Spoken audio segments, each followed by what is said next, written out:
தெலுங்கு சினிமாவை தாண்டி தற்போது நடிகை தமன்னா அவர்கள் ஹிந்தியில் பட்டையை கிளப்பிக் கொண்டிருக்கிறார் என்பது கூற வேண்டும். தென்னிந்திய சினிமாவில் ஜோடி போட்ட நடிகை தமன்னா ஹிந்தி பக்கம் சென்ற சமீப காலமாக படுக்கையறை காட்சி மற்றும் கவர்ச்சிகள் கொஞ்சம் தூக்கலாகவே காட்டி அசத்தி வருகிறார். பொது இடத்திற்கு கூட அரைகுறை ஆடையுடன் வந்து ரசிகர்களுக்கு அதிர்ச்சியும் விருந்தும் அளித்திருக்கிறார் என்று கூடவே கூறலாம்.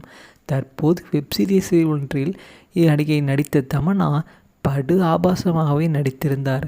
நடிகர் ரஜினியுடன் நடனமாடிய காவாலா படம் மூலம் அனைவரையும் தெளிக்க விட்டு விட்டார் நடிகை தமன்னா அவர்கள். இந்தியா முழுவதும் ட்ரெண்டிங் நடிகையாகவும் மாறிவிட்டார் நடிகை தமன்னா. தற்போது அரண்மனை 4 மற்றும் வேத படத்தில் ஒரு நடிகை தமன்னா அவர்கள் இணையத்தில் மிகுந்து ஆக்டிவாக தொடர்ந்து வருகிறார். அதிலும் இதில் கவர்ச்சி நிறைந்த புகைப்படங்களை வெளியிட்டு தினம் தினம் ஏதேனும் ஒரு செய்தி கொடுத்து கொண்டே இருக்கிறார் நடிகை தமன்னா. தற்போது நிகழ்ச்சி ஒன்றில் பங்கேற்ற இவர் அணிந்து கொண்டு வந்த சேலையில் எந்த அளவு கவர்ச்சி காட்ட முடியுமோ அந்த அளவுக்கு காட்டி ரசிகர்களை சூடாக்கியுள்ளார் என்றே கூறலாம். ஏதோ அந்த கவர்ச்சியாக இருந்த சேலை புகைப்படத்தை நீங்களே பாருங்கள். கருப்பு நிற உடையில் கலக்கி கொண்டு இருக்கிறார். இவரை பார்த்தா நம்ம பசங்க சும்மா இருப்பாங்களா? நீங்களே சொல்லுங்கள். தமன்னாவை பற்றி உங்களுடைய கருத்துக்களையும் கமெண்ட் செக்ஷனில் பதிவு பண்ணுங்கள்.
மேலும் வீடியோக்களுக்கு நமது தமிழ் தமிழ் சேனலை சப்ஸ்கிரைப் பண்ணுங்கள், பக்கத்தில் இருக்கிற பெல் பட்டனை ப்ரெஸ் பண்ணுங்கள்.